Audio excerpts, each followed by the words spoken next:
नमस्कार दोस्तों, आपका अपना YouTube चैनल अंशबली कुमार क्लासेस में स्वागत है। तो चलिए आज हम शुरू करते हैं सिविक्स यानी कि नागरिक शास्त्र, जो कि एक्सरसाइज होगा सत्ता में साझेदारी की कार्य प्रणाली। क्लास 10th का लघु उत्तरीय प्रश्न उत्तर सभी करवाया जाएगा। वीडियो आप लोग को अच्छा लगे तो लाइक जरूर करिएगा, चैनल पर चैनल को सब्सक्राइब करना नहीं भूलिएगा और दोस्तों के बीच शेयर जरूर करिए। तो चलिए हम पहला प्रश्न पर चलते हैं और प्रश्न को शुरू करते हैं कि किस प्रकार है। लाइक करना नहीं भूलिएगा, तो वीडियो को पूरा जरूर देखिए। चलिए हम पहला प्रश्न शुरू करते हैं। पहला प्रश्न कहता है कि भारत में संघवाद का विकास कैसे हुआ। भारत में जो है वो संघवाद का विकास कैसे हुआ, ये जो संघवाद है उसका विकास कैसे हुआ, प्रश्न सो पूछ रहा है। प्रश्न कर रहा है कि हमारे देश यानी कि भारत में संघवाद का विकास कैसे हुआ। तो चलिए उत्तर देखते हैं।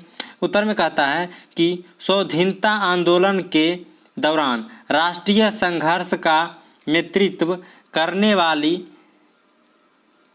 कांग्रेस पार्टी शुरू से ही संघात्मक व्यवस्था का समर्थक रही।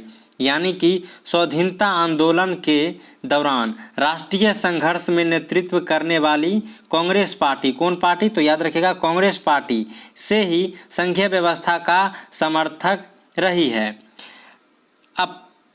उसका अपना संगठनात्मक ढांचा भी इसी आधार पर बना हुआ है। 1946 में संविधान सभा का आधार भी संघवाद था। यानी कि 1946 में जो संविधान सभा का गठन किया गया था उसमें भी आधार था संघवाद का ही, क्योंकि इसमें राज्य का प्रतिनिधि वहाँ के विधानसभा द्वारा सांप्रदायिक निर्वाचन प्रणाली के द्वारा चुनी गई थी। देशी रियासतों की अधिकतर प्रतिनिधित्व को उनके शासकों का नामजद किया था। तो चलिए अगला प्रश्न पर चलते हैं। अगर आप लोग को वीडियो अच्छा लगे तो लाइक ज़रूर करिएगा और पूरा क्वेश्चन अगर समझ में ना आए तो कमेंट में ज़रूर बताइएगा। और अगर आप लोग को अच्छा लगे तो कॉपी रखिए और कॉपी पर उतारते चलिए ताकि आप लोग को याद रहे। प्रश्न संख्या 2 कहता है कि पंचायती राज प्रणाली क्या है। यानी कि पंचायती राज प्रणाली क्या है। ग्राम पंचायत को और अधिक उपयोगी बनाने के लिए आपका क्या सुझाव हो सकता है। प्रश्न कहता है कि पंचायती राज प्रणाली क्या है और ग्राम पंचायत को अधिक उपयोगी बनाने के लिए आपका क्या सुझाव है, यानी कि आपका जो सुझाव क्या है वो बताना। चलिए उत्तर में कहता है कि पंचायती राज प्रणाली ग्रामीण क्षेत्रों के लिए त्रिस्तरीय स्थानीय संस्थाओं का नाम है। यानी कि त्रिस्तरीय स्थानीय संस्थाओं का नाम है। जैसे ग्राम स्तर पर ग्राम पंचायत, प्रखंड स्तर पर पंचायत समिति तथा जिला स्तर पर जिला परिषद। इसे सत्ता विकेंद्रीकरण का प्रयास भी कहा जाता है। फिर पैराग्राफ छोड़कर लिखना है कि आपको ये जो है ग्राम पंचायत में अधिक उपयोग बनाने के लिए आपका क्या सुझाव है। तो सुझाव आप अपना सुझाव दे सकते हैं। जैसे कि कहता है कि इसका मुख्य उद्देश्य जनता में लोकतांत्रिक चेतना जागरूक करना है। यानी कि इसका मुख्य उद्देश्य है कि जनता में जो है वो लोकतांत्रिक होना, उन्हें अपनी अधिकार और कर्तव्य के प्रति सजग रहना चाहिए। यानी कि जो व्यक्ति जनता है वो अपने अधिकार और कर्तव्य के प्रति सजग रहना चाहिए। यानी कि वो जागरूकता होना चाहिए कि हमें क्या लेना है और क्या नहीं लेना है सरकार से, वो सब जानकारी लेना चाहिए। यह ग्रामीण विकास का सर्वोत्तम कारगर हथियार, यानी कि गांव का जो विकास है उसका सबसे कारगर हथियार यही है। कौन? पंचायती राज प्रणाली। बशर्ते जनता अपना प्रतिनिधि चुनने में निष्पक्ष हो। यानी कि जनता जो है अपना प्रतिनिधि जब चुने तो वह निष्पक्ष रूप से चुने, ना जो किसी के पक्ष लेकर चुने जिसके कारण वो गलत नेता को ही, गलत मुखिया को ही चुन लेता है। तथा प्रतिनिधि अपने कर्तव्य के प्रति ईमानदार हो। यानी कि जब तक प्रतिनिधि ईमानदार नहीं होंगे तब तक कुछ नहीं होगा, और नहीं तो मुखिया जब बेईमान हो जाएंगे, ईमानदारी नहीं करेंगे, तो गरीब आदमी को इंदिरा आवास भी मिलने नहीं देंगे, और इंदिरा आवास जिसको मिलेगा उसे आधा रुपया वही खा जाएगा। तो इस प्रकार का ईमानदारी होना चाहिए, बेईमानी की नीति नहीं होना चाहिए, तभी जाकर यह पंचायती राज प्रणाली और अधिक आगे विकास करेगा उपयोगी बनने के लिए। तो चलिए अब हम अगला प्रश्न पर चलते हैं। तो अगला प्रश्न इस प्रकार है कि राजनीतिक दल किस तरह से सत्ता में साझेदारी करता है, यानी कि राजनीतिक दल जो है वो किस प्रकार सत्ता में साझेदारी करते हैं। तो चलिए हम अगला उत्तर देखते हैं कि राजनीतिक दल लोगों को ऐसे संगठित समूह है जो चुनाव लड़ने और राजनीतिक सत्ता हासिल करने का उद्देश्य से काम करता है। राजनीतिक दल जो है उन लोगों के एक संगठित समूह है और चुनाव लड़ने तथा सत्ता हासिल करने का मुख्य उद्देश्य करता है। राजनीतिक दल का यही मुख्य उद्देश्य है, वो चुनाव लड़ता है और चुनाव लड़कर सत्ता हासिल कर सरकार बनना चाहता है।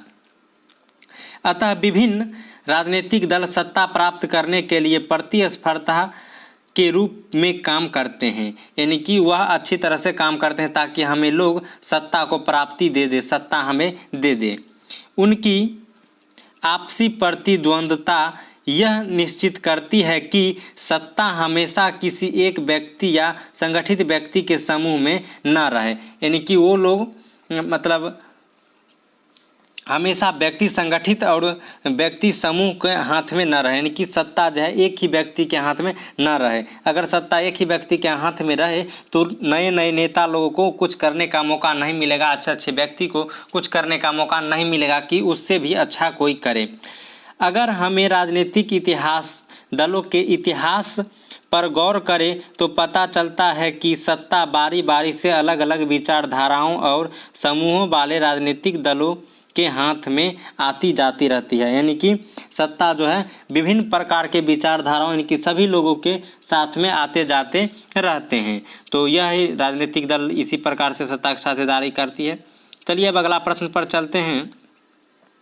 तो अगला प्रश्न ये है कि नगर निगम में की आय का प्रमुख साधनों को बताएं। नगर निगम का जो आय है वो कहाँ कहाँ से आता है सो पूछ रहा है, यानी कि साधनों यानी कहाँ कहाँ से उसका आय आता है वो पूछ रहा है। तो चलिए इसका आंसर देखते हैं।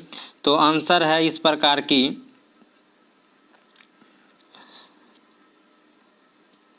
नगर निगम अपने कार्यों को संचालन हेतु कई प्रकार से आय अर्जित करता है, यानी कि वो कई प्रकार से आय अर्जित करते हैं। तो देखिए आगे क्या कहता है कि नगर निगम कई प्रकार के कर लगाता है, यानी कि नगर निगम जो है वो कर लगाता है, कर्जा देता है। विभिन्न प्रकार के करों में, जैसे विभिन्न प्रकार के कर है, जो कर में क्या आता है, मकान कर, कोई मकान बनाने के लिए मकान पर कर लेता है, कोई नल बनाने के लिए कर लेता है, कोई शौचालय बनाने के लिए कर लेता है, कोई पशु पालन करने के लिए, कोई छोटी वाहन खरीदने के लिए, ठेला रिक्शा आदि कुछ करने के लिए नगर निगम से कर लेता है और यही कर उसे चुकाता है। तो उसमें ब्याज जोड़ कर दिया जाता है, तो यही उसका आय अर्जित होता है। इन करों से प्राप्त आय की राशि इतनी कम होती है कि नगर निगम का कार्य इससे नहीं चल पाता, यानी कि आय जो होता है वो बहुत कम होता है इन सब जगह से, जिसके कारण नगर निगम का कार्य नहीं चल पाता है, जिसके लिए राज्य सरकार समय समय पर आर्थिक अनुदान देकर निगम का वार्षिक बजट एवं क्षतिपूर्ति करती है। नगर निगम विभिन्न प्रकार के नीलामियों के माध्यम से भी आय अर्जित करते हैं, यानी कि नगर निगम को जो मकान शौचालय फलाना ढकाना से जो कर आता है, कर दिए रहते हैं, उसका ब्याज जो आता है उनसे यह काफ़ी हद तक काम नहीं कर पाते, जिसके कारण यह विकास नहीं कर पाते हैं। इसीलिए राज्य सरकार ने समय समय पर इसे आर्थिक अनुदान देता है और क्षतिपूर्ति करता है ताकि ये आगे गति के बढ़ते रहे। तो चलिए अब अगला प्रश्न पर चलते हैं। तो अगला प्रश्न इस प्रकार है कि अगला प्रश्न है ग्राम पंचायत। प्रश्न कहता है कि ग्राम पंचायत का प्रमुख अंग का वर्णन करें। ग्राम पंचायत का जो अंग है उन सभी अंगों के बारे में पूछ रहा है। तो ग्राम पंचायत के निम्नलिखित प्रमुख अंग है। तो पहला में दिया गया है ग्राम सभा, दूसरा में दिया गया है कार्यकारिणी समिति, और तीसरा में दिया गया है पंचायत सेवक, और चौथा में दिया गया है ग्राम रक्षा दल, और उसके बाद दिया गया है ग्राम कर्मचारी। यानी कि इन सभी जो है वो ग्राम पंचायत के प्रमुख अंग है, तो याद रखिएगा। चलिए अब अगला प्रश्न पर चलते हैं।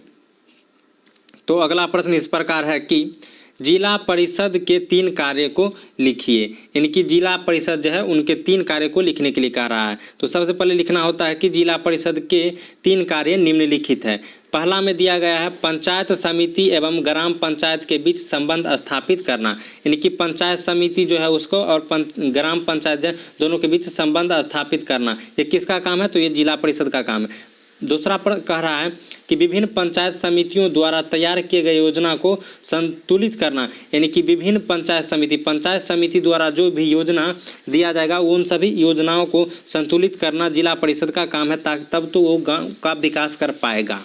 अगला प्रश्न कहता है अगला पॉइंट कहता है कि शिक्षण संस्थाओं की स्थापना एवं उसका विकास करना। यानी कि शिक्षण संस्था जो होता है स्कूल, उसका स्थापना करना और उसका विकास करना, ये भी जिला परिषद का ही काम है। तो चलिए अब अगला प्रश्न पर चलते हैं। अगला प्रश्न कहता है कि नगर निगम के प्रमुख कार्यों का वर्णन करें। नगर निगम का क्या क्या कार्य है उनका वर्णन करने के लिए कहता है।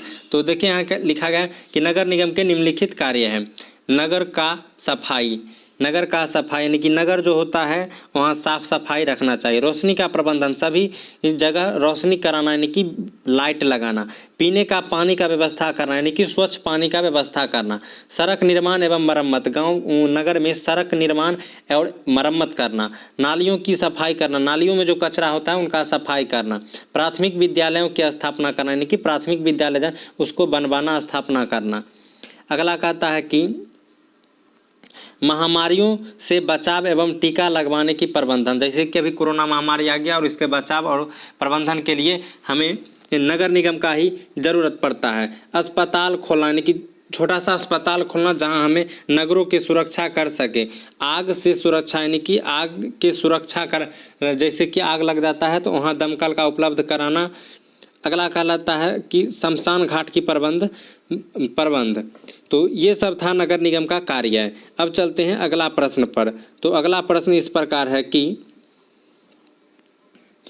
वार्ड पार्षद के क्या कार्य है। वार्ड पार्षद जो होता है जिसे वार्ड सदस्य भी कहते हैं, इसका क्या कार्य है वो कह रहा है। तो चलिए इसमें दिया गया है कि वार्ड पार्षद के निम्नलिखित कार्य है।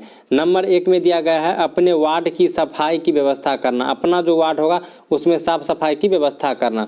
नंबर 2 में दिया गया है कि अपने वार्ड में सड़क, नाली, गली बनवाना। और नंबर 3 दिया गया है जल आपूर्ति एवं रोशनी की व्यवस्था करना। ये सभी काम है वार्ड पार्षद को यानी कि वार्ड सदस्य का काम है। हमारे वीडियो आप लोगों को अच्छा लगे तो लाइक ज़रूर करिएगा। चैनल पर नए हो तो चैनल को सब्सक्राइब कर लीजिएगा। और वीडियो आप लोगों को अच्छा लगे तो लाइक करना नहीं भूलिएगा, शेयर करें और कमेंट करें और सब्सक्राइब जरूर करिएगा। तो चलिए आज के लिए इतना ही, और सारे वीडियो देखने के लिए लिंक में जाकर देख सकते हैं वीडियो को, और अच्छा लगे तो लाइक करना नहीं भूलिएगा।